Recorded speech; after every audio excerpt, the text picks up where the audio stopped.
제자들은 이해를 못하는 거예요. 왜냐하면 대제사장들과 서기관들과 장로들은 전부 다 하나님 믿는 사람들입니다. 그런데 예수님이 자꾸 뭐라고 말씀하시냐면 내가 하나님의 아들이라.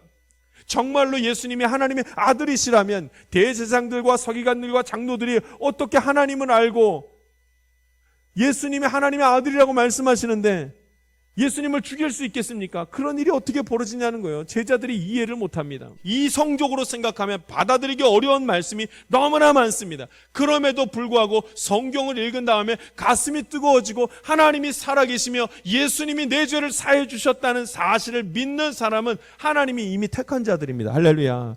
성령이 내 안에 들어오셔서 알게 하셨기 때문에 그래서 믿는 것입니다. 그래서 여러분, 우리는 고민이 굉장히 많습니다.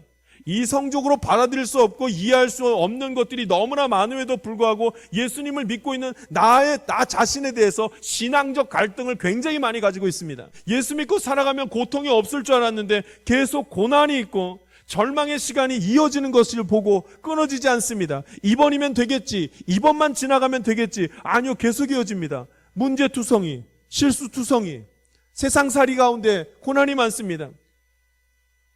이해가 되지 않습니다. 그래도 예수 믿겠습니까?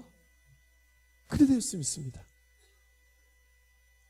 성령이 내 안에 있는 사람들은, 하나님이 이미 택한 자는 그래도 예수 믿습니다. 나의 의지로가 아니라는 말씀이 얼마나 귀한 말씀인지 모릅니다. 우리가 기억해야 될 말인지 모릅니다. 여러분, 내가 죄를 짓고 내가 악한 마음을 품고 있을 때 나의 의지로 그래도 예수님 같이 있어 주십시오, 우리가 이럴 것 같습니까? 내가 죄 짓고 있을 땐 좀 거기 멀리 좀 가겠어요.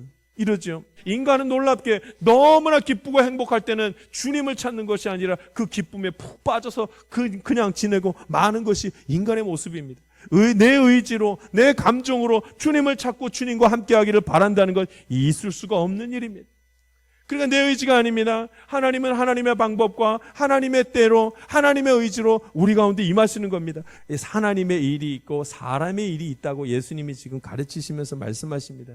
예수님이 순수하게 예수님을 지키려고 했던 베드로에게 두 가지를 언급하는 거예요. 하나는 그거 사단이 하게 한 것이다. 사단의 존재가 있다. 이것과 하나님의 일과 사람의 일이 나누어져 있다. 이것을 두 가지를 다 말씀을 하시면서, 그러니 잘 몰라도 예수 믿고 살아가야 돼, 예수님 붙들고 서야 된다는 말씀을 하는 것을 봅니다. 하나님이 하시는 일을 누가 알겠습니까? 알지 못합니다. 그러나 성령이 나를 감동하게 하시면 이것이 하나님의 뜻이고 이것이 하나님의 방법이라는 것을 우리가 서로 알게 됩니다. 그래서 여러분, 우리가 어떻게 살아가게 되겠습니까?